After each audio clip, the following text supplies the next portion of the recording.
Okay, tuloy po tayo sa page 13. Evangelism is not enough. Akala ng ibang church leaders, basta't mag-evangelize na maayos, lalago ang iglesia. Totoo ba kaya? Tingnan po natin. Dalawin natin ang ilan churches dito at tingnan po natin kung anong nangyayari sa kanila. Page 13, una, punta tayo sa Caloocan. Caloocan Kulang Community Church led many people to Christ, but their leaders didn't train the members for the ministry. Mahina kasi sila sa enabling leadership. Because of this, their ability to care for new members reached its maximum capacity. The new believers fell away. Sayang. Yun. Sunod, the pastor of pastor-powered Pentecostal church led many people to Christ. But the church members weren't mobilized to use their spiritual gifts. Mahina sila sa gift-based ministry. Because of this, their ability to care for new members reached its maximum capacity. The additional new believers fell away. Sayang nga. Sunod po, Balintawak. Balintawak, boring Baptist church, led many people to Christ, pero napaka-boring ng kanilang worship service. The new believers didn't come back to the church. Nakakaantok kasi. Sayang. Marikina, magulong Methodist Church was very masipag in evangelism. Kaya lang, wala silang sistema, programa, o plano to follow up on new believers. Mahina sila sa effective structures kasi. Because of this, they weren't able to effectively care for these new believers. They fell away. Sayang. Page 14 po. Wawa, Walang Passion, Global Outreach, led many people to Christ, pero patay ang prayer life sa church nila at walang spiritual passion. Hindi masyadong idinadalangin ang mga bagong mananampalataya. When they faced temptation and persecution, they fell away. Sayang. Calamba Congregational Church led many to Christ, but all of the meetings in their church were for the whole congregation. Congregational kasi. They didn't have any form of small groups. No Sunday school, discipleship groups, men's groups, women's groups, youth groups, or cell groups. When new believers attended one of their meetings, hindi sila napapansin. Di sila bumalik. Taytay Tampuhan Center had many evangelistic activities, but the church was full of chismis, sama ng loob, laging may tampuhan. Walang loving relationships. Kapansin-pansin ito kapag dumarating ang mga baguhan. Kaya, di sila bumabalik. Sayang. Interaction po tayo. Interaction. Why is evangelism not enough to cause a church to grow? Pwede po ba, dyan sa inyong grupo, please pause the video, pag-uusapan nyo for 2 minutes. Sige po.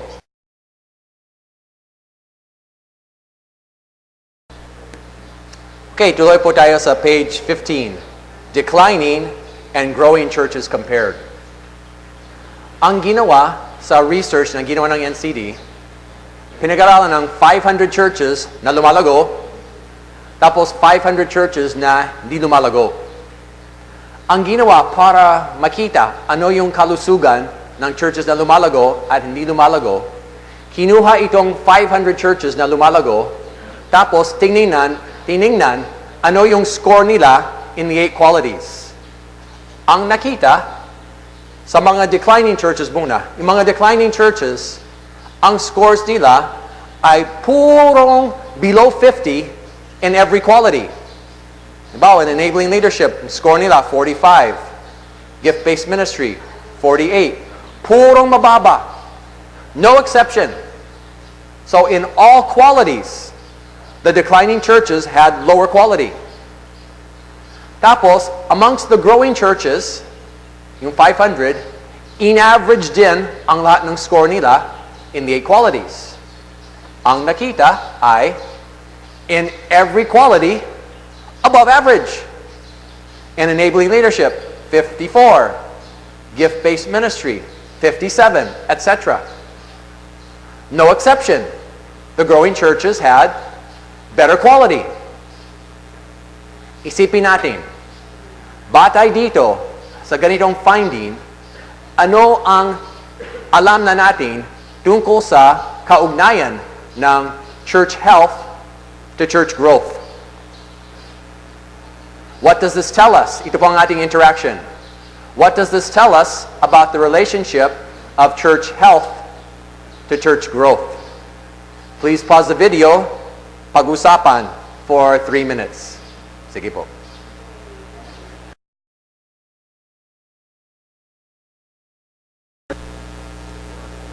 Okay, time's up po.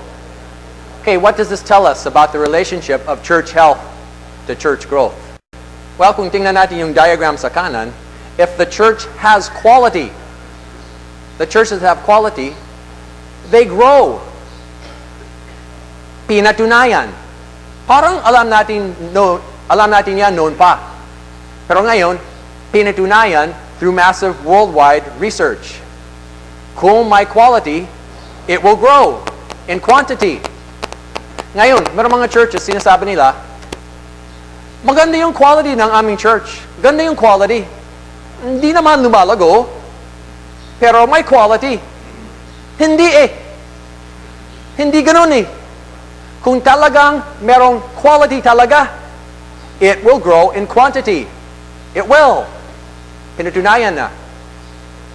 May iba naman, sa kaliwan side ng diagram, sa page 15, merong mga churches na declining in number, kumakaunti. Ang dahilan ay low quality. Kumakaunti in quantity dahil pinatunayan, they have poor quality. Pinatunayan na. May mga church, sinasabi nila, o nga, declining kami, di lumalago, pero high quality. Hindi eh. Hindi ganun eh. If the church is declining, it has bad quality. Normally. Meron din konting exceptions. Pero normally, there is a direct correlation with quality and quantity. Ngayon, not necessarily malaki, quality pa rin. Meron mga churches na malaki, bumaba ang quality. Meron mga churches maliit, maganda ang quality at lumalago. So we're not talking about size. We're talking about growth, direction of growth. Ganito o ganyan. If it's ganyan, it's got health. If it's ganyan, walang health. So ang pinakamagaling na paraan para palaguin ang ating iglesia in quantity. At gusto natin maligtas sa marami. Di pa rin sabihin, baliwala ang quantity. Kung sinasabi baliwala ang quantity, sinasabi baliwala ang papuntang impyerno. Di pa rin baliwalain yan. So mahalaga ang maliligtas at ang pinakamagaling na paraan ay i-develop natin ang quality. Pag magkakaroon tayo ng quality, tiyak, pag may sapat na quality, magkakaroon ng growth in quantity. Kung hindi mangyayari sa inyo, ipapasyal kita sa Jollibee. Yun. Subukan natin. Okay, dadako na tayo, page 15. Ano yung actual results? Ano po yung talagang nangyari sa mga churches na gumamit ng NCD? Siguro ang nasa isip niyo ay, mukhang maganda ito ah. Mukhang. Maraming mukhang maganda.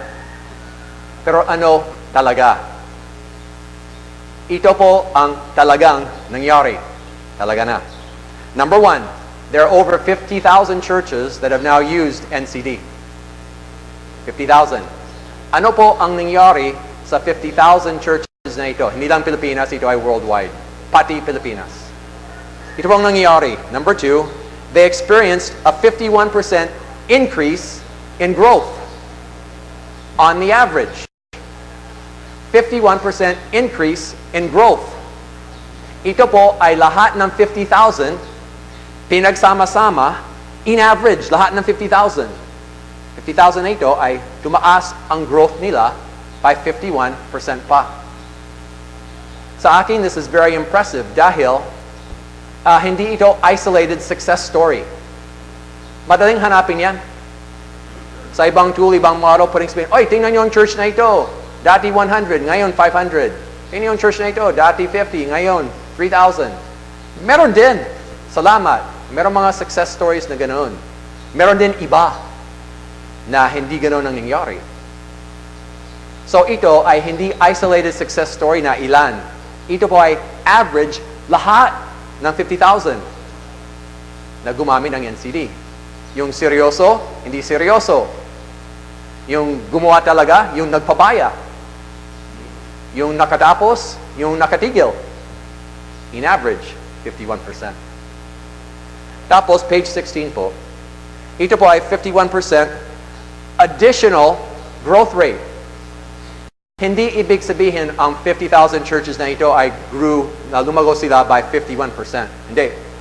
Hindi kabilang dito ang dating growth rate nila. Yung mga churches, bago ginamit nila ang NCD, meron growth. Meron iba, hindi nag-grow. Pero kung anong kanilang kalagayan noon, after ginamit nila ang NCD, ang growth nila naging 51% pa. Dagdag pa, higit pa sa dating growth rate. Additional pa ito. Maganda po yan. Tapos, number 4, ilan ang tao? Siguro ang nasa isip nyo ay, mukhang maganda yan, pero ito mga percentage, walang dating sa akin. Di ko nauunawaan. Ilan tao? Ganito po ang bilang ng tao.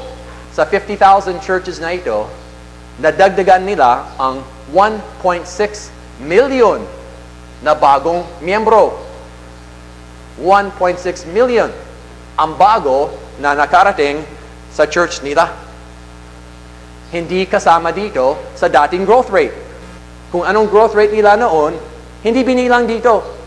Ito ay dagdag pa sa dating growth rate.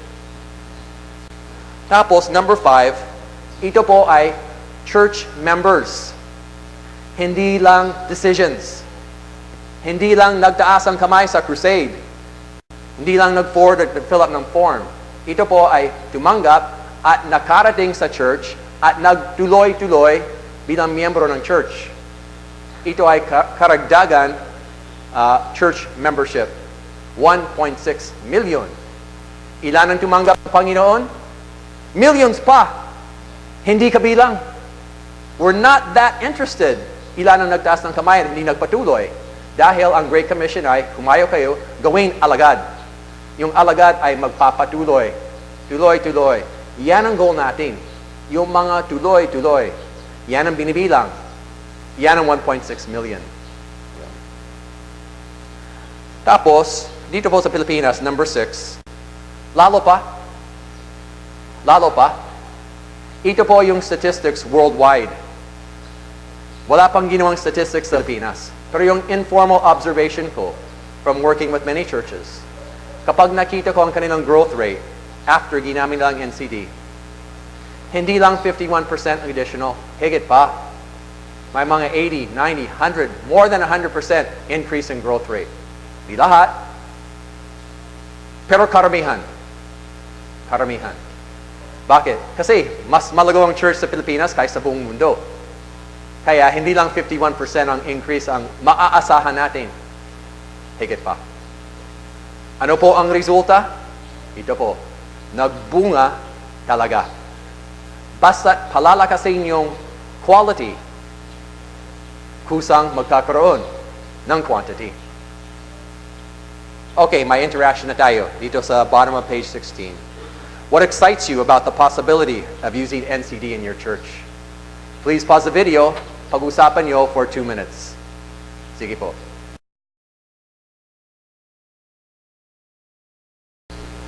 Okay. Ang gagawin po natin ngayon ay mananalangin.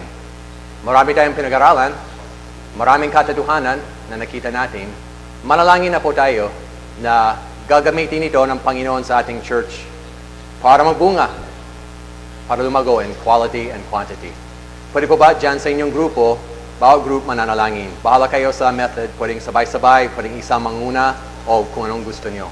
Basta bawat grupo, manalangin tayo ngayon na kikilos ang Panginoon sa ating iglesia para mag-develop ng quality and quantity.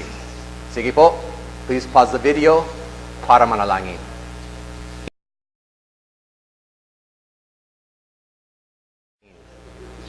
Naway sasagot ang Panginoon at makikita natin ang katuparan, makikita natin yung prinsipyo sa bawat iglesia at bawat church ay lalago in quality and quantity.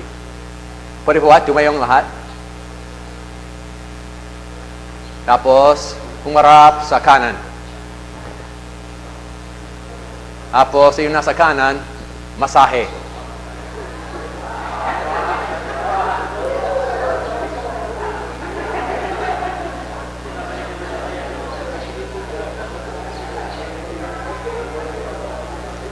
Okay, pwede pa ba humarap sa kaliwa? Masahe.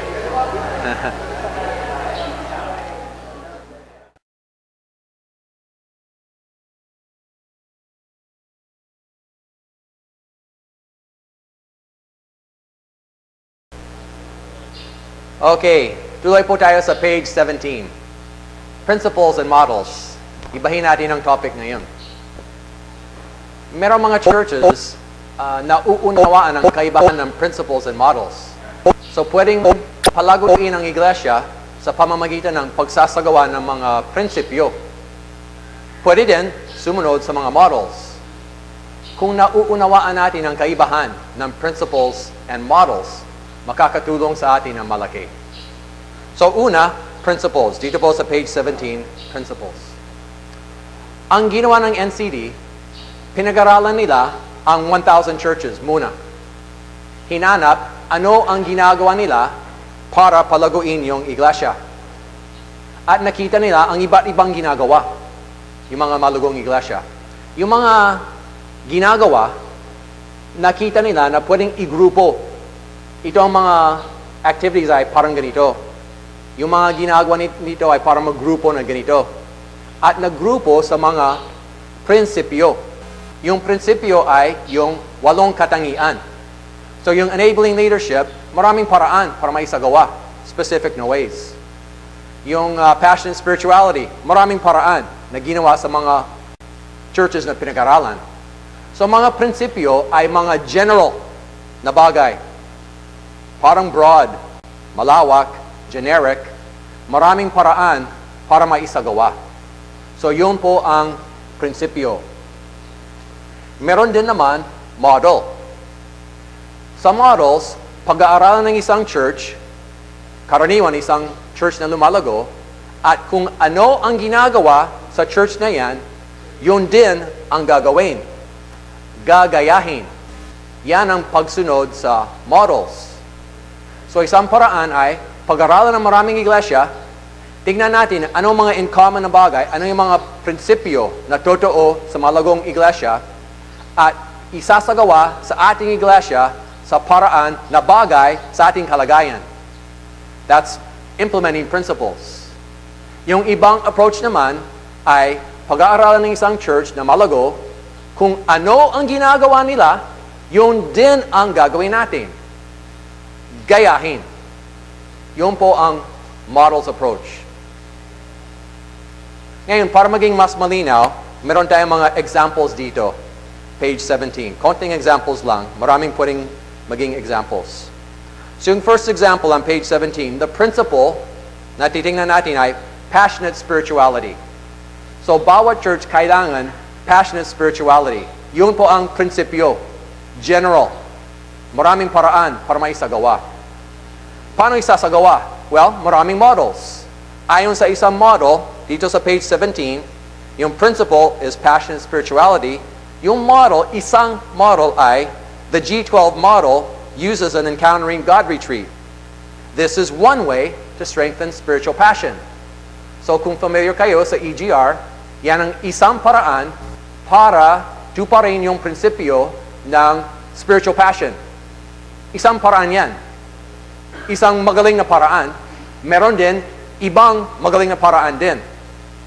So yun po ang prinsipyo, spiritual passion. Model, EGR. Countering God retreat from the G12 model.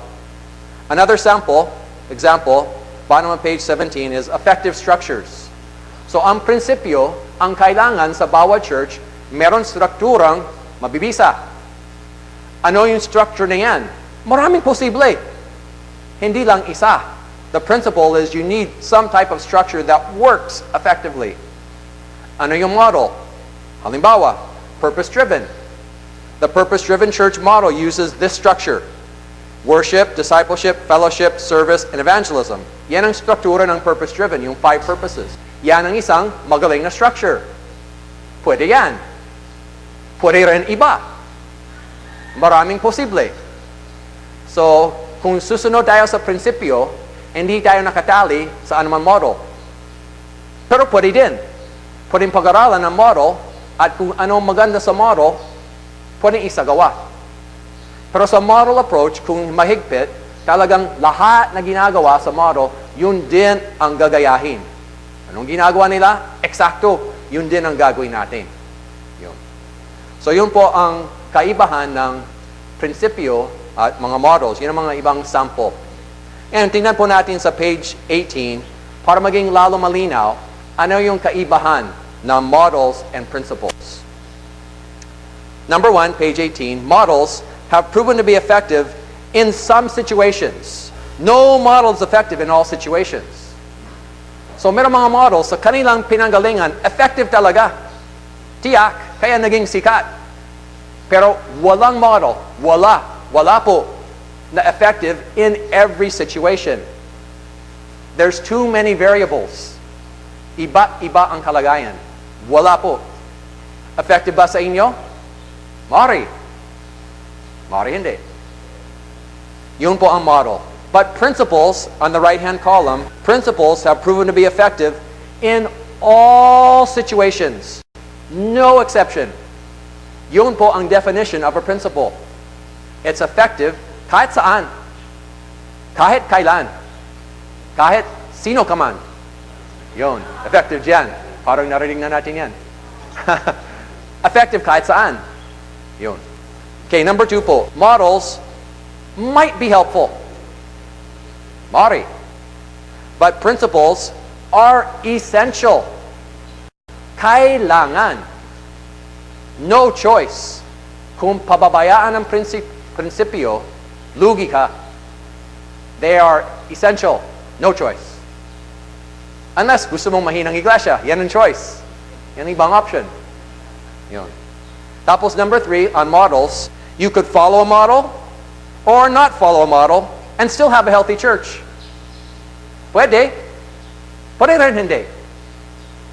But principles, if you don't apply all of the proven principles, your church will definitely suffer. Tiyak.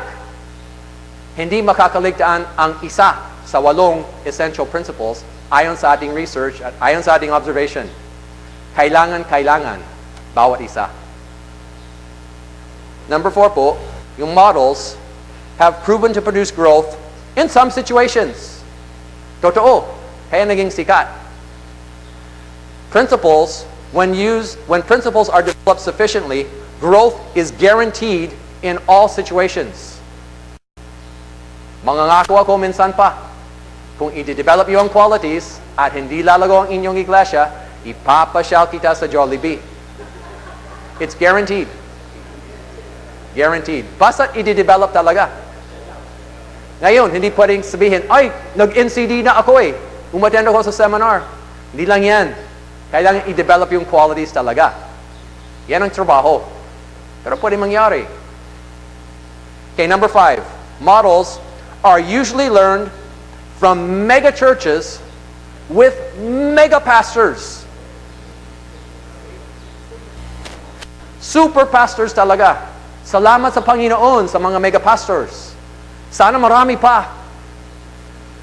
Hindi ako ganun eh. Siguro mega pastor ka. Siguro hindi. Pero itong mga sikat na models, galing sa mega pastors at maraming dahilan kung bakit nag-boom ang kanilang church. Isang dahilan ay mega sila kasi. Kayang-kaya nila, ibang klase. Hindi ganun tayo. Ngayon, may matututunan sa kanila. O nga, maraming mapupulot. Pero tanda natin lagi, mega pastor sila. But the principles are learned from all types of churches. All types. Mega, normal, pangkaraniwan, maliit, city, rural, pinag-aralan, 50,000 churches na. Ang natututunan from all of these churches, yan ang naging prinsipyo. Yun. Number 6 po. Models are sometimes hard to imitate if you're not also a mega pastor. Ginawa nila. Nag-boom. Mega sila kasi. Kung hindi ka mega. O nga, maraming mapupulot. Pero the principles, number 6, when principles are applied, they will help all pastors. Pangako. They will help us all. Tiyak. Sigurado. Number 7, models often demand a radical change in much or all of your current church structure. Ganito ang church nyo. Kita nyo ang model. Sabihin nyo, ito na. Sige, baguhin ang lahat sa iglesia para ganito. Mukhang nangyari. Nangyari na po sa marami. So adopting a model often demands a radical change sa church structure. But principles, number 7, maximize current church strengths to overcome weaknesses. Disruptive changes are minimized. So kung ano ang strength sa inyong kalagayan, gamitin para palakasin yung weakness. Not necessarily lahat gigibain na. Papalitan na lahat.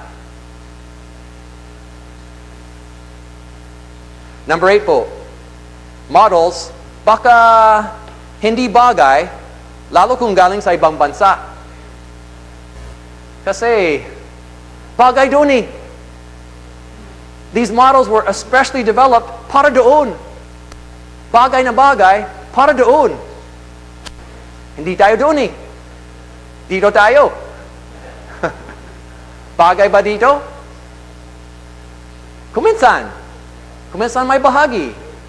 Pero mahirap sabihin lahat na bagay doon ay bagay din sa atin. Iba tayo. Ibang kalagayan. So number 8, principles. Yung principles, siguradong bagay sa inyong iglesia. Sigurado.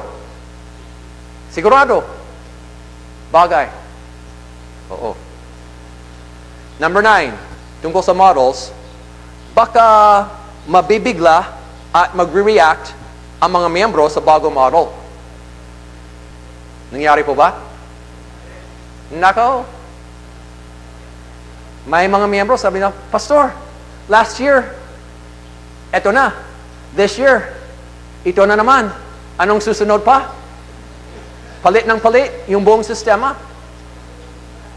At maraming miyembro nagre-react. Meron po. But with principles, number 9, walang laban sa loving relationships, passion, spirituality. Lahat ng ganitong prinsipyo, walang kalaban eh. Lahat gusto ng ganoon. Kaya makakatulong talaga lahat na yan. Walang reaction, kundi maganda. Kung minsan may mga tao, hindi nila nauunawaan ang NCD. Akala nila another model ito. Pero prinsipyo ito. Kaya kung minsan sabi nila, ay, huwag mag-NCD. Hindi maganda yan. Hindi pwedeng lumaban ng NCD. Hindi pwede. See, kung laban ka sa NCD, parang sinasabi mo, ayaw mo magkaroon ng loving relationship sa church. Parang gusto mong hateful relationships. Oo. Walang laban sa inspiring worship service.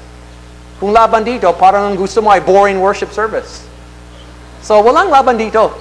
Lahat magugustuhan nila ito. Okay, next page po. Page 19. Yung models, they usually teach very set procedures. Kung minsan, mahigpit. Sabi na, okay, ganito ang gagawin.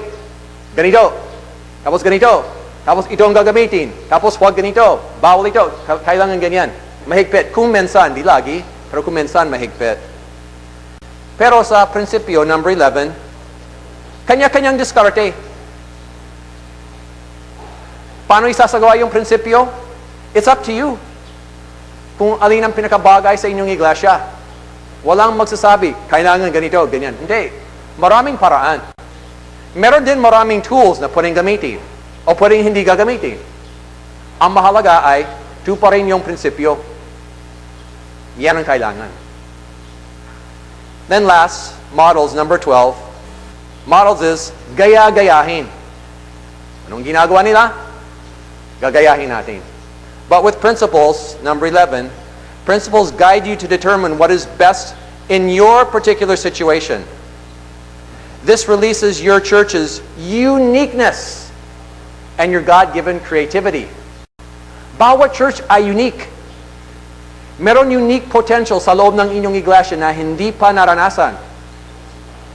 Sa pamamagitan nito, ilalabas natin yung uniqueness nyo. At depende sa sitwasyon nyo, may iba't ibang strengths, iba't ibang pinanggalingan, iba't ibang sitwasyon. Very unique. Ayon sa inyong uniqueness, i-develop natin ang unique na church nyo to the fullest. With creativity. Bawat isa ay very creative. At yung church ay pwedeng maging creative kung paano i-develop itong prinsipyo sa inyong iglesia. Maganda ang creativity na ibinigay ng Diyos sa atin. Pero kung minsan, akala ng ibang church, parang one size fits all. Yung one size fits all, pati sa t-shirt, mahirap yan eh. One size yung t-shirt, iba't iba ang katawan ng tao. Merong tao na malaki ang katawan. Merong mga tao, maliit ang katawan. Kaya pwedeng sabihin one size fits all, pero actually hindi pwede. Hindi magpa-fit, hindi kasya. Kuminsan ganoon din sa church. Akala ng iba, one size fits all. Itong modelo, kahit saan, kasya sa lahat. Kuminsan hindi eh. Kuminsan kailangan may adjustment. Palakihin o paliitin. Some type of adjustment para kasya sa iyo. Yun. Ang maganda, dito po sa page 19, ang magandang gagawin, kung talagang gusto mong sumunod sa isang model, kung talagang yan ang gusto nyo, ang pinakamagaling na paraan ay plant a church like that. From the start, ganon ang church na yan. Hindi gagalawin yung existing church. Kasi mahirap yung transition eh. Mahirap makuha yung isang existing church at babaguhin ang marami. Posible, pero napakahirap. Marami nahihirapan dito, marami. Hindi imposible, pero tiyak, mahirap. Pero, kung talagang gusto mo yung model na yan, you plant a church like that, pwede yan. Kasi yung mga miyembro, walang ibang alam eh. Walang mag-react. Sa aming church plants, maraming unique na ginawa na wala sa ibang church. Nung minsan, dumala ang miyembro sa ibang church, bumalik sila sa aming church. Sabi, Kuya Dave, bakit wala silang ganoon sa church na yan? Yung mga unique na ginagawa, yun lang ang alam nila. Oo. So maganda, from the start, yung mga sikat na model churches, they were planted that way. Hindi sila nag-transition from an existing church. They were planted that way from the start. Ayan, tuloy-tuloy, maganda. Okay, meron po tayong interaction. Bottom of page 19. What do you appreciate most about principles? Pwede po ba? Patayin yung video, pag-usapan natin for 4 minutes. What do you appreciate most about principles? Sige po.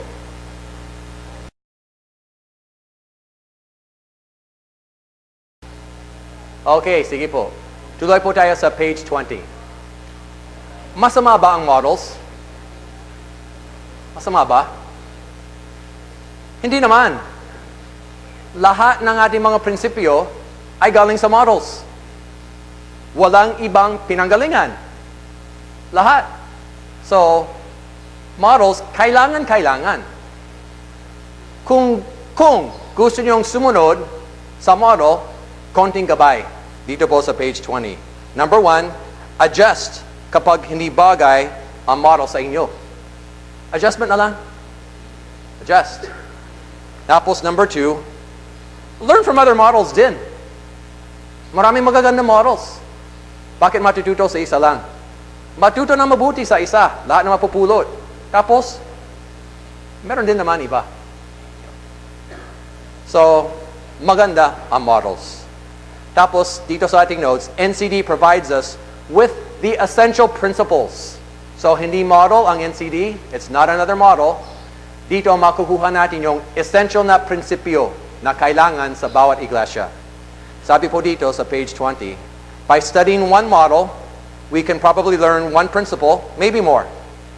By studying another model, we might learn another one or more principles. NCD has studied over 50,000 models or churches. After studying many models, the same principles continue to appear over and over. They are enabling leadership, gift-based ministry, at iba pa. Yung 8. Yun ang nakita. Tapos, sa ating research sa NCD, we look for qualities in growing churches. Maraming books. Kung pag-aaralan niyo yung church health, maraming books na may listahan kung ano yung katangian ng malusog na iglesia. Iba't ibang list. Kaya lang, sa mga iba, yung listahan ng katangian ay galing sa palagay ng author. Kung ano sa palagay niya ay mahalaga, yan ang ipinasok niya sa book niya, batay sa kanyang experience and observation. Sa NCD, hindi batay sa palagay ng tao. Batay sa research at yung qualities, hinanap kung ano ang nasa growing churches. Hindi hinanap ano ang nasa declining churches. So yung mga katangian, nasa growing churches na nakita through research, yun po ang ating 8 prinsipyo. Page 21 po. None of the 8 qualities can be missing. Missing just one of the 8 essential qualities can greatly weaken a church's health and prevent it from growing in quantity. Kailangan bawat isa talaga. Okay, meron po tayong interaction.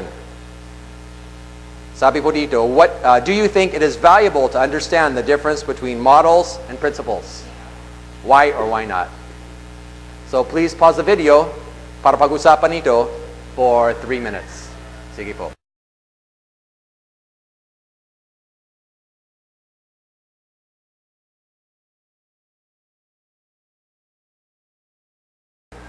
Okay, tuloy po tayo sa page 22, Tools in NCD. Maraming posibleng tools na pwede natin gamitin. Kung minsan, maling inakala ng iba na kung gagamitin ng NCD, bawal ang tools. Na NCD talagang purong NCD lang at walang ibang gagamitin. Hindi ganun eh. Ang concern natin ay church health. Hindi ang ating concern ay NCD. NCD ay isang makakatulong. Gusto natin makita ang kalusugan ng ating iglesia. Kung ano may tutulong ng NCD, gamitin. Kung makakatulong ng iba, gamitin. So maraming tools na pwedeng gamitin. Kung ano makakatulong sa atin, gamitin. At makakatulong sa buong process para palakasin yung kalusugan ng ating iglesia. So maraming tools na at our disposal, yung EGR, yung Encountering God Retreat, Purpose-Driven Life, EE, at marami din iba. So gamitin natin. Ang malaking tanong ay, alin ang gagamitin nyo? Sa dami. Alin ang pipiliin? Ito po ang sagot. Kung alin ang pinaka-kailangan nyo. Kung alin ang pinaka-makakasagot sa pangangailangan nyo. Kung alin ang pinaka-makakapagpalakas sa weakest quality nyo. Diagnosis muna bago gamutin. Tingnan natin ang weakness, maghahanap ng tool na makakatulong sa weakness na yan. Pwede. Tapos, kapag ginamit na yung tool, after a few months, mag-survey ulit. Kapag magsasurvey ulit, malalaman kung nakatulong yung tool o hindi. Yun. So yan ang pwedeng gawin. Okay, meron tayong konting role play na gagawin. Sa role play, meron isang tao sa inyong grupo, siya ang magsasabi, huwag natin gamitin ang NCD dahil gagamitin natin ang isang tool. Kayo magsasabi. Pumili kayo ng paborito niyong tool. So yung tao sa grupo, sasabihin niya, ay, di pwedeng gamitin ang NCD dahil gagamitin natin ang hindi niya nauunawaan kasi. Tapos yung ibang kasama sa grupo, itutuwid niyo siya para mas maunawaan niya. Okay? Ayos po ba? Okay. So dyan sa inyong grupo, yan ang roleplay na gagawin. At yung tao na magsasabi, huwag natin gamitin ang NCD, ay sa inyong grupo kung sino ang pinaka-bata. So, alamin sa grupo. Okay, dyan sa inyong kayong mananood, sino ang pinaka-bata sa grupo? Kapag alam na ninyo yan, pause the video ngayon para mag-roleplay kayo. Okay? Meron kayong 5 minutes para mag-roleplay. Sige po.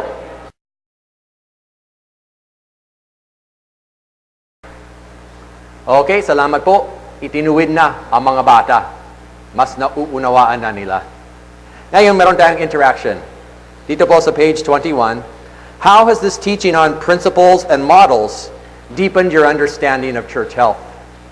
Pwede po ba? Please pause the video for 2 minutes para pag-usapan nyo. How has this teaching on principles and models deepened your understanding of church health? Sige po.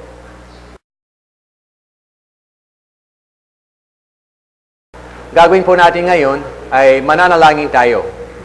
Ang ating panalangin ngayon ay hihilingin natin na tutulungan tayo ng Panginoon para magkaroon tayo ng karunungan para malaman kung paano natin gagamitin ang prinsipyo, ang mga prinsipyo sa ating iglesia. So kanina, pinag-aralan yung 8 qualities. Ngayon, pinag-aralan yung principles and models.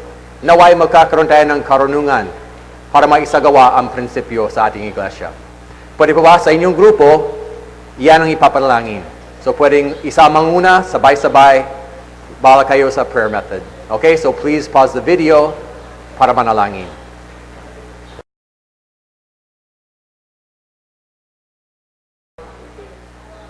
Okay, bago tayo dumako sa ating next topic, mag-exercise muna tayo.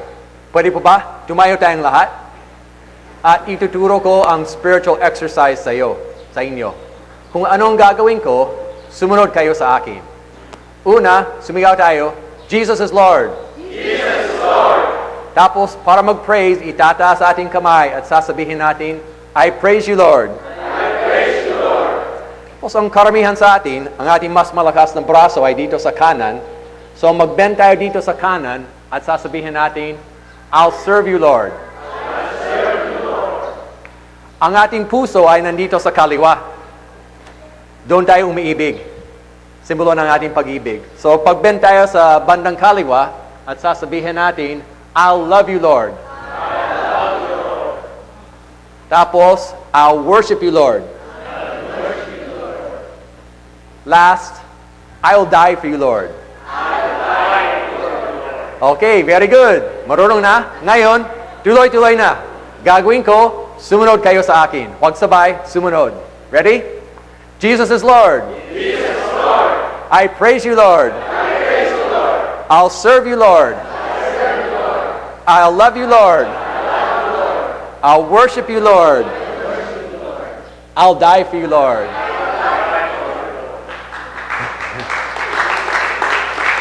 Oh, nagustuhan nyo? Sige, kung nagustuhan, minsan pa. Jesus is Lord. Jesus is Lord. I praise you, Lord. I praise you, Lord. I'll serve you, Lord. I'll serve you, Lord. I'll love you, Lord. I love you, Lord. I'll worship you, Lord. I'll die for you, Lord. Ah, sarap ano? Okay, pwede na makupo.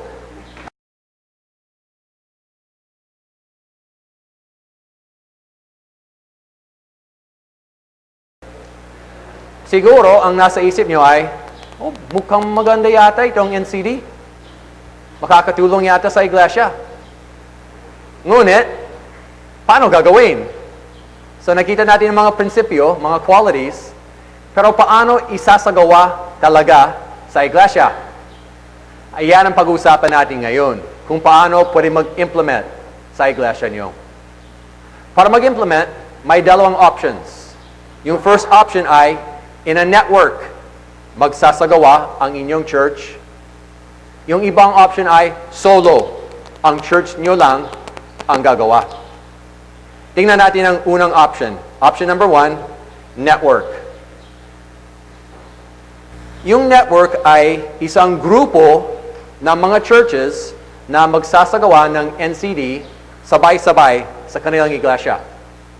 Bawat church na mag-implement ay magkakaroon ng tinatawag na implementation team. Mga 3 to 5 people galing sa iglesia at sila ay magfa-facilitate sa kanilang church para magsagawa ng NCD. Sa team na yan, kailangan malakas ang involvement ng pastor. Hindi siya ang gagawa ng lahat, pero hindi pwedeng i-delegate at pababayaan yung gagawin para palakasin yung kalusugan ng iglesia sa ibang tao lang. Kailangan very involved ang pastor. So magkakaroon ng implementation team at magkakaroon ng network meetings. Yung network meetings ay once a month, lahat ng mga churches na kasama sa network, sama-sama at pag-aaralan kung anong gagawin para isagawa ang NCD. Meron tayong manual, Philippine Implementation Guide to NCD, yan ang gabay natin. So implementation team, mga 10 churches, may kanya-kanyang team, mag-meet sa isang venue, pag-aaralan kung anong gagawin, uuwi sa church, gagawin, babalik at mag-sharing. Anong nangyari? Anong maganda? Anong natututunan? Anong problema? Anong ipanalangin natin? Anong natututunan? Anong mga resources na nakatulong? So maraming pakinabang sa isa-isa sa bawat church sa ganitong interaction. Maraming benefits sa network. Ang unang benefit dito po sa page 22 is step-by-step instruction received. Maraming churches gusto magsagawa ng NCD at ang laging tanong ay, anong susunod na gagawin? Kung kasama sa network meeting, every month, ituturo ng network facilitator, ito po ang gagawin this month. Uwi gagawin, babalik after the second month, ituturo anong gagawin sa month number 2. Month number 3, hanggang month number 10. For 10 months, may patuloy na gabay. Step-by-step instruction, di kayo maliligaw. Malalaman nyo exactly yung mga prinsipyo na isasagawa. Paano gagawin sa inyong church? Iba-iba. Depende sa kalagayan nyo. Hindi pare-pareho. Pero yung procedure, pare-pareho. Yung specifics, iba-iba. Tapos, yung pangalawang benefit is you will have a network facilitator available. Hindi kayo mag-iisa. Bawat network, meron isang network facilitator. Siya ang marunong tungkol sa NCD. Nakadaan na siya sa isang network buo, nagsagawa na siya sa kanilang church at nagsasagawa patuloy, at alam niya ang process. Makakatulong siya ng malaking-malaki sa inyong iglesia, the network facilitator. Pangatlong pakinabang ng network, number 3 is, accountability is provided. Kapag ituturo kung anong gagawin, after 1 month, babalik at ibabahagi ano talaga ang nangyari. Ano ang progress nyo? Ano ang nagawa? Saan na kayo sa process? Kapag may ganitong accountability, tuloy-tuloy sa network, malaking chance, isasagawa. Ngunit, kung magsasolo at wala kayong accountability sa iba, malaking chance, pababayaan nyo. Sasabihin nyo, hindi namin pababayaan, gagawin. Marami nagsabi, konting-konti lang ang talagang ginawa. Marami nagsabi mag-solo. Out of those nagsabi nag-solo, 99% tumigil. 1% lang ang nakapagpatuloy. Dahil walang network, walang accountability, marami nangyari, hanggang nalimutan na. So may magandang kasabihan. Kasabihan ay ganito, people do not do what you expect, but they do what you inspect. Kung ine-expect lang na gagawin, hindi gagawin. Pero kung ini-inspect, mas maaari gagawin. Tapos sabi din, the more you inspect, the more you can expect. Walang inspection, halos walang mangyayari. Maraming inspection, maraming mangyayari. Kaya yan ang isang malaking kahalagahan ng network na meron accountability. Every month, mag-share. Kumusta ang progress nyo? Malaking bagay. Tapos, number 4, makakatulong din, ay momentum is maintained. Momentum is maintained. So, pag every month, kailangan tuloy-tuloy, yung momentum, yung buwelo, tuloy-tuloy na. Pero kung hindi kasama sa network, may mangyayari sa month, may DVBS ngayon, huwag muna mag-NCD. May church anniversary, huwag muna mag-NCD. May patay na, wala muna NCD. O baha na, hindi muna. Yung buwelo, putol. Pero pag may network meeting, buwan-buwan, at kailangan makahabol, konting pressure, hindi malaki, konting panulak para tuloy-tuloy. Momentum is maintained. Malaking bagay. Tapos, number 5 na pakinabang is you learn from your peers. You learn from your peers. So, my kapwa church, nandoon, maraming sharing. Kagaya ng interactions na ginawa ngayong araw, ganun din po sa network meeting. Pero mas lalo maganda, ngayon yung sharing natin ay ideya, mga theory, pero sa network, yung actual na ginagawa talaga.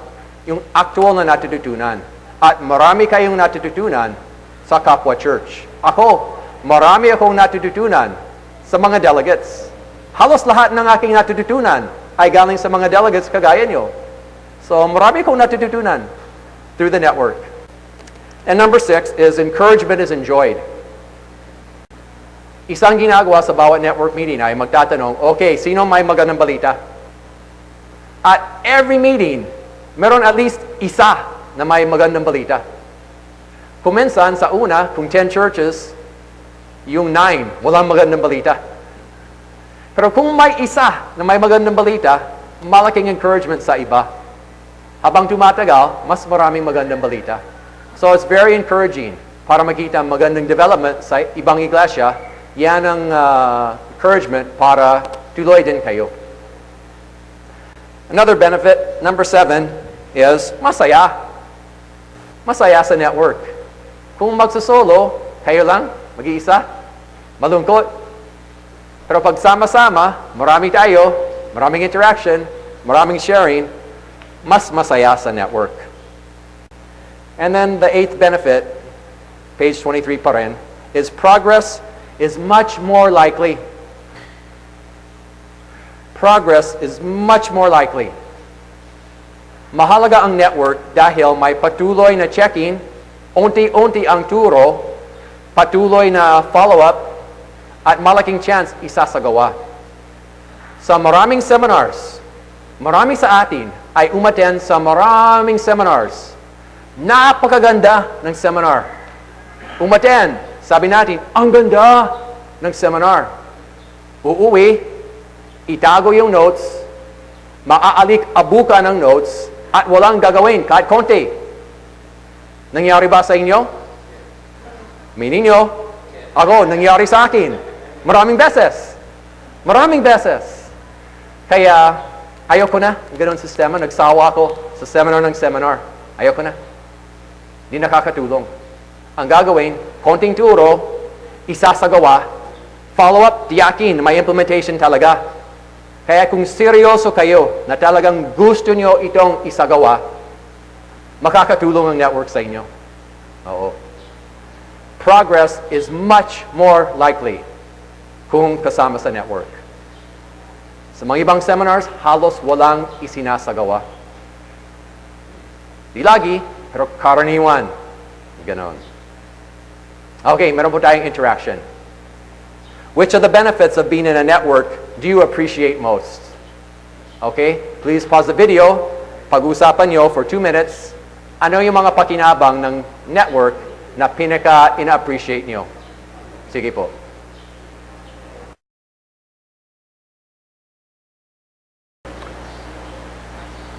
Okay, tuloy po tayo sa page 23. Yung ibang option, para mag-implement ng NCD, isang option ay network. Yung pangalawang option ay solo. Kung ayan yung sumama sa network, church nyo lang magsasagawa. Kung yan ang gusto nyo, pwede rin. Subukan nyo. Nasa inyo yan. So yan ang inyong decision. Network, solo.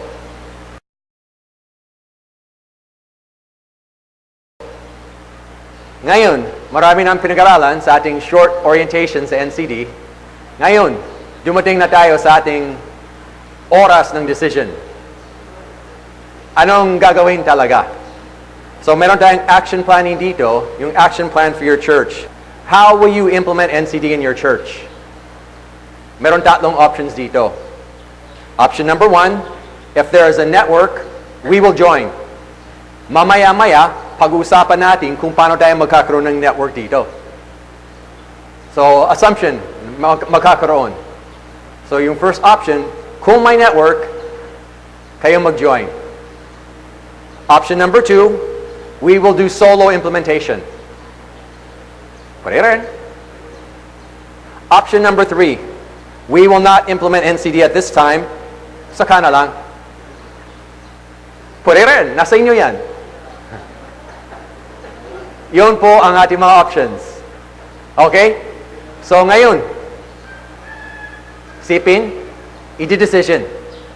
Diyan sa inyong kasama sa church, pag-usapan na. Alin sa tatlo ang gagawin sa inyong iglesia.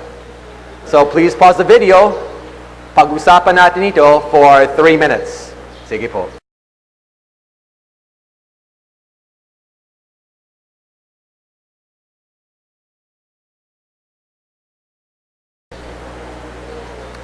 Okay, time's up po. Okay, mukhang nakapag-decision ang karamihan. So mukhang alam natin kung anong gusto natin gawin. Maganda yan. Ngayon, yan ang plano para sa inyong iglesia. Ngayon, dadako na tayo, page 24 pa rin, yung action plan for the network. So kung may sapat sa inyo na gustong sumama sa network, gagawa tayo ng network. Kung konti lang interesado, di ako masasaktan. Maghahanap ako ng iba. So, tingnan natin. Una, number 1, yung participants. Would your church like to join a network? Kung gusto niyong sumama, pati kayo na mananood. Kung gusto niyong sumama sa network, pati taas ang kamay. Yung mga gustong sumama sa network. Para makita kung may sapat. Okay. Mukhang may sapat na. Sapat na. Para magkaroon tayo ng network. Okay, number 2. Page 24 pa rin. Number 2. Yung venue. Kung magbubuo tayo ng network ng mga churches na ito, saan gusto nyo mag-meet? Ang kailangan, isang lugar na central sa ating lahat at malapit. Kasi yung nangyari sa ibang networks, pag may venue na malayo, kung yung mga churches ay galing for a 5-hour radius, atin sila sa month number 1, month number 2, month number 3, number 4, wala na. Malayo na. So, kailangan malapit. Ngayon, kung sa inyo, sa kayo na mananood, kung kayo ay galing sa malawak na lugar, kailangan siguro higit sa isang network. So, kung malaking lugar, 2 networks. Isa sa north, isa sa south. Para lahat ay malapit.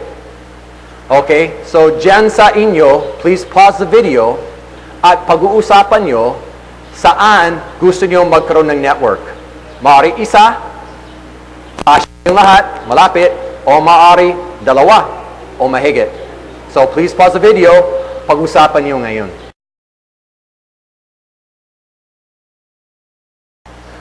Sige po. So, yan ang ating venue para sa ating network. Ngayon, number 3, page 24 pa rin. Anong day? Anong araw gusto natin magkaroon ng network? Karaniwan, ginagawa natin pag Saturday. Ang dahilan ay kailangan sa implementation team kasama yung mga lay people. Kung pastor lang, pwede tayo sa weekday, tayo mga pastor. Yung mga lay people na miyembro ng church, karaniwan may pasok sila pag weekdays. So, ang availability lang nila ay Sabado. So, isasakripisyo ko ang lahat ng mga Sabado ko para magkaroon ng network para makasama mga lay people. So, sa inyo, anong araw gusto nyo? So, please pause the video. Pag-uusapan nyo, anong araw gusto nyo magkaroon ng network?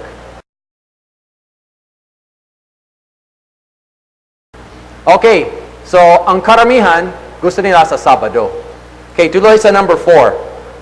Date. Kung Sabado ang first network meeting natin, anong petsa? So please pause the video, mag-set kayo ng eksaktong date para sa network meeting number 1.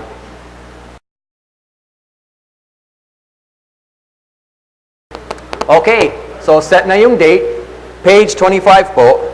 Anong oras? Ang karaniwan oras ginagawa ay 9 to 3:30. Kung gusto nyo mas maaga, 8 to 2:30 para maghanda for linggo. Or later, 10 to 4:30 kung anong gusto nyo. So please pause the video. Mag-set kayo ng oras ng inyong network meeting.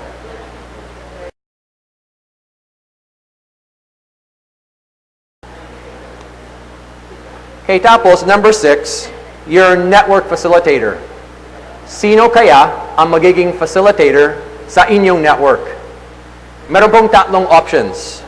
Una, from your denomination or ministerial fellowship, posible, meron na kayong nakahandang facilitator, nakatapos na siya ng NCD, nag-facilitator training na siya, at handa na siya para mag-facilitate sa network nyo. Posible. Or another option, kung wala kayong ganyan, pwedeng kumontak kayo sa Philippine Challenge. Posible, meron malapit sa inyo, i-workout natin. Or ibang option ay, manood kayo sa VCD. So itong VCD na pinapanood nyo ngayon, meron din para sa bawat network meeting. Kung wala kayong tao, buhay na tao na tatayo sa inyong harapan, kuha lang kayo ng VCD. At ako ang tatayo sa harapan nyo. Yun. So, yun na lang. Kung gusto nyo magkaroon ng VCD para sa network meetings nyo, kumontak kayo sa Philippine Challenge. Nasa likod ng notes nyo ang contact information. Kumontak kayo sa amin. Ipapadala namin ang VCD sa inyo. So, yun po ang options para magkaroon ng network facilitator.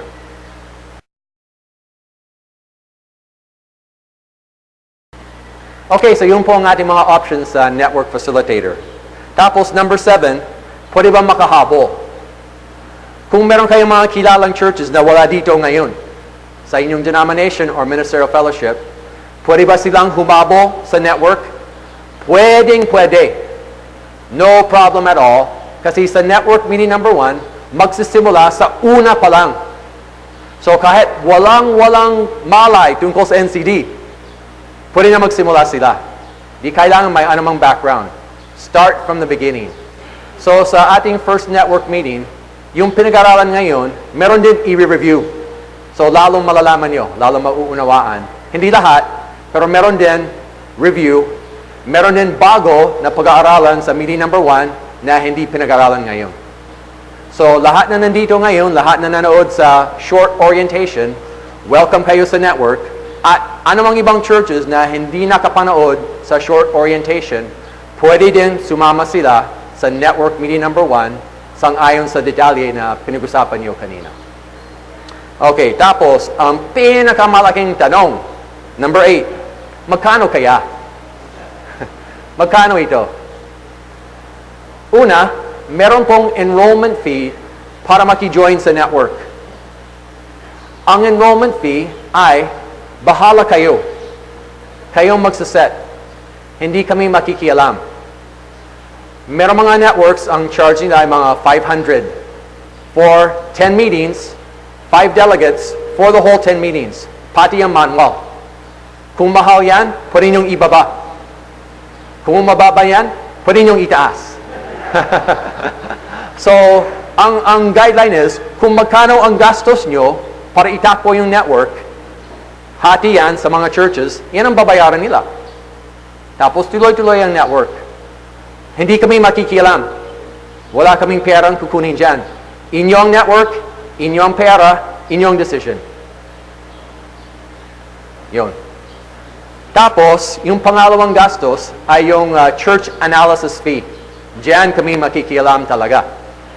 Para magkaroon ng church analysis, kailangan magbayad bawat church 400 pesos per church analysis. So kung mag-join kayo sa network, yung network enrollment fee for all of your delegates for the whole year, babayaran at meeting number 1. Yung date na pinag-usapan kanina. Tapos sa meeting number 1, tuturuan kayo kung paano sasagot sa survey. At meeting number 2, isasubmit ninyo ang mga questionnaires at babayaran nyo 400 pesos. Yan ay sa Philippine Challenge talaga. At ang karamihan ibibigay namin sa NCD International. Yon, yan ang sistema. Tapos meeting 3, ibibigay sa inyo yung resulta at from then on, palalakasin ninyo ang inyong weakest quality. Paano? Pag-aaralan step by step. Yon. So yun po ang pangalawang gastos, yung church analysis fee. Okay? Meron po ba kayong tanong tungkol sa network, gastos, o iba pang detalye?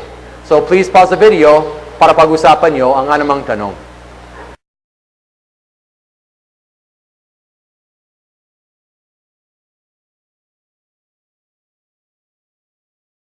Okay, salamat po sa ating discussion. Ngayon, dadako na tayo sa resources. Marami tayong magagandang resources sa NCD na makakatulong. Isang resource ay yung magandang libro, Color Your World with NCD. Nandito yung paliwanag ng buong sistema ng NCD. Napakaganda. Available po ito at ito ay para sa miyembro kung paano isasabuhay ng miyembro ang NCD. Color Your World with NCD. Meron din tayong Philippine Implementation Guide to NCD. Kapag kayo'y kasama sa network, yan ang guide nyo kung anong gagawin. O kung magsasolo, yun din ang guide nyo na siguro itatabi nyo at hindi gagawin. Pero yan ang guide din, Philippine Implementation Guide to NCD. Meron din tayong ABCs of NCD. Yun po ay isang maiksing summary na pinag-aralan kaninang umaga.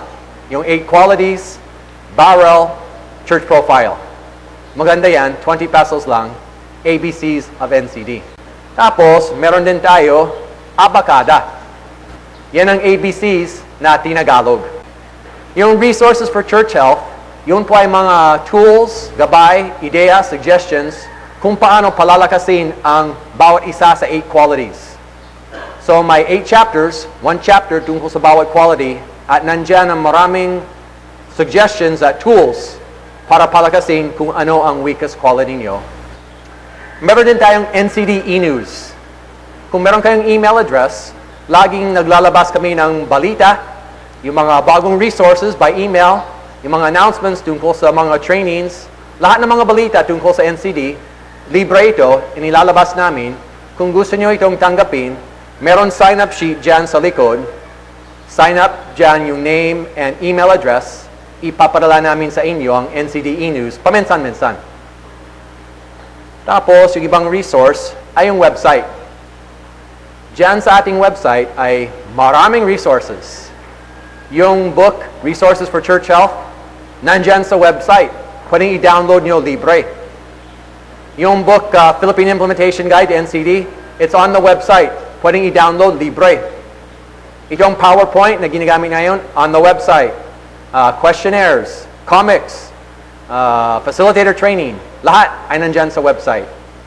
So, lahat na yan ay available, libre po, kung gusto nyong i-download. Okay, please pause the video kung may tanong tungkol sa mga resources.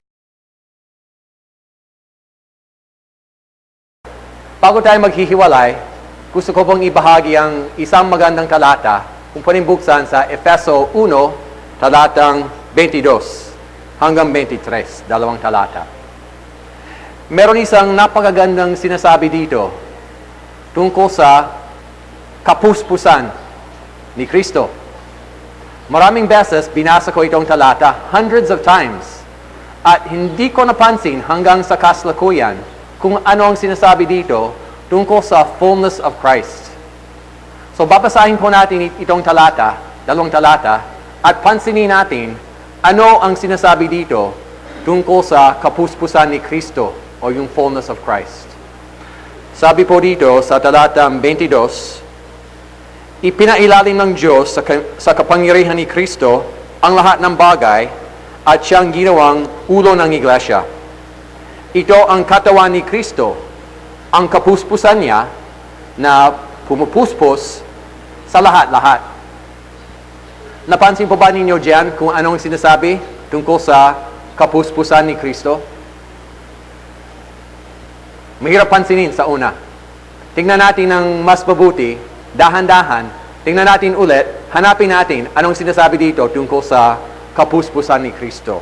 Una, talatang 22, ipinailalim ng Diyos sa kapangyarihan ni Kristo ang lahat ng bagay at siya ang ginawang ulo ng iglesia. So, sino ang ginawang ulo ng iglesia? Kristo. Si Kristo ang ginawang ulo ng iglesia, ulo natin. Verse 23, ito ang kanyang katawan. Ito ang katawan ni Kristo. Ano po yung katawan ni Kristo? Yun, yung iglesia na binanggit sa dulo ng verse 22. So sabi dito, yung iglesia, ang katawan ni Kristo, yung susunod na kataga, ito ang katawan ni Kristo, ang kapuspusan niya. Ano ang kanyang kapuspusan? Iglesia. Iglesia pala. Ang iglesia, sabi dito, ay ang kapuspusan ni Kristo. Aba! Ganun pala. Ganun pala tayo. Ganun pala ang ating iglesia. Ang kapuspusan ni Kristo ay walang iba kundi ang iglesia. Kaya kapag binabasa natin ang salita ng Diyos tungkol sa iglesia, ang ganda. Maganda ang paliwanag. Meron din mga kapintasan. Meron din mga kakulangan. At sa actual, ganun din eh. Marami tayong kakulangan. Pero yung potential, yung maari, yung kapuspusan niya ay nandoon sa ating iglesia at handang lumabas para makita natin yung buong kapuspusan ni Kristo sa ating iglesia. Ayan ang gusto kong makita. Iyan ang gusto kong maranasan.